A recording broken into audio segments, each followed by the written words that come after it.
تو اب جو ہے میرے موکل کو کام سے روکا گیا ہے، تو مہربانی کریں اس کو کام کرنے کی اجازت دے دیں۔ تو عدالت نے کہا کہ آپ نے جس فیصلے کو کوٹ کیا ہے اس فیصلے کے حقائق ڈیفرنٹ ہیں، اور طارق جہانگیری کا جو معاملہ ہے اس کے حقائق ڈیفرنٹ ہے۔ اب وہ جو جس فیصلے کو ویسے کوٹ کر رہے تھے جمال خان کا، وہ منصور علی شاہ سے متعلق وہ فیصلہ تھا، اور منصور علی شاہ کا کوئی جیلی ڈگری کا تو میٹر تھا ہی نہیں، لیکن منصور علی شاہ نے اپنے ہی ججز کے خلاف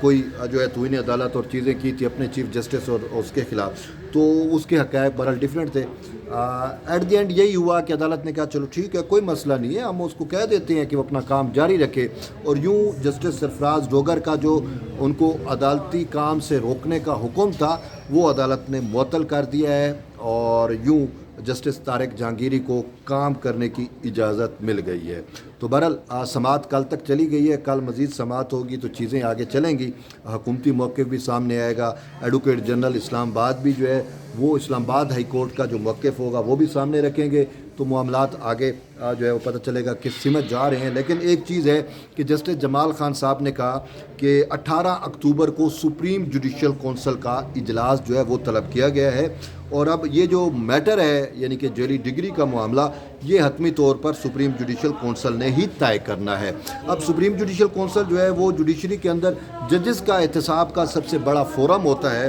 ججز کے ضابطہ اخلاق کا معاملہ ہو، ججز کا کرپشن کا معاملہ ہو، بدعنوانی کا معاملہ، واٹ ایور کوئی بھی معاملہ ہو، تو ججز کے خلاف جو ہے سپریم جوڈیشل کونسل سے ہی رجوع کیا جاتا ہے۔ اور یوں اگر آپ سمجھ سکتے ہیں کہ جتنے بھی یعنی کہ آئینی عہدے ہیں ان کو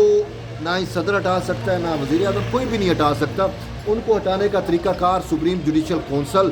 میں ہی طے ہے، اور سپریم جوڈیشل کونسل ہی ان کو ہٹا سکتی ہے، چاہے وہ ہائی کورٹ کا جج ہو، چاہے سپریم کورٹ کا جج ہو، چاہے ایڈیٹر جنرل فار پاکستان ہو، تو یوں سپریم یا الیکشن کمیشن پاکستان ہو، یوں سپریم جوڈیشل کونسل جو ہے وہ 18 اکتوبر کو اس معاملے کو ٹیک اپ کرے گی، اور حتمی فیصلہ وہیں پہ ہونا ہے۔ لیکن طارق جہانگیری سے جیلی ڈگری والے جج سے جب سوال ہوا کہ اب تو آپ بحال ہو گئے ہیں تو آپ کیا کریں گے، تو اس نے کہا میں کیا کرنا ہے، میں جا کر عدالتی امور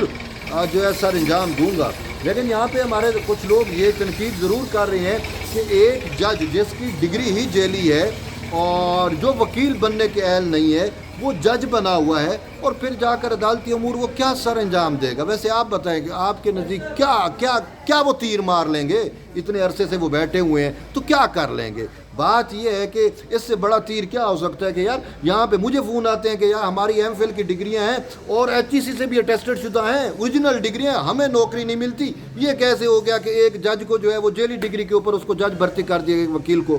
ٹھیک ہے، یعنی جیلی ڈگری پہ ایک بندہ جج بھرتی ہو جاتا ہے، یہاں پہ ایم فل اور پی ایچ ڈی والے اوریجنل سندیں جو ہیں وہ اٹھا کے در دھکے کھاتے ہیں کہ ہمیں کوئی نوکری دے دے، ٹھیک ہے نا؟ وہ درجہ چہاروں کی نوکری آتی ہے، وہاں پہ بھی ایم فل اور پی ایچ ڈی والے بیچارے اپلائی کر رہے ہوتے ہیں کہ چلو اور نہیں سرکاری نوکری مل جائے گی، اور یہاں پہ ہم دیکھ رہے ہیں کہ بندے کی ڈگری ہی جیلی ہے لیکن اس کو اطہر من اللہ نے جو ہے وہ جج بھرتی کرا دیا تھا۔ تو یہ ہمارے سسٹم کے ساتھ اس سے بڑا مذاق اور کیا ہوگا؟ اور وہ صاحب کہتے ہیں کہ جب میں جا کے عدالتی امور جو ہے وہ سر انجام دوں گا۔ میاں تو کون سے عدالتی امور سر انجام دے گا؟ آج تک تو نے کون سے جو ہے کوئی ایک ایسا فیصلہ بتا دو جو طارق محمد جہانگیری کا کہ ایک ایسا فیصلہ جس کی نظیر جو ہے وہ آج دنیا میں پیش کی جاتی ہو کہ جنہوں نے اتنا بہترین فیصلہ دیا۔ بات یہ ہے کہ جب آپ کی اہلیت نہیں ہے تو آپ کیا کر لیں گے؟ سیدھی سی بات ہے۔ تو بہرحال یہ معاملہ جو ہے وہ بڑا جوڈیشل محاذ پہ بہت زیادہ گرما گرمی ہے، اور میں اکثر کہتا ہوں کہ ہماری جوڈیشری جو ہے وہ ریسیٹ پہ لگی ہوئی ہے۔ اور دوسرا یہ ہے کہ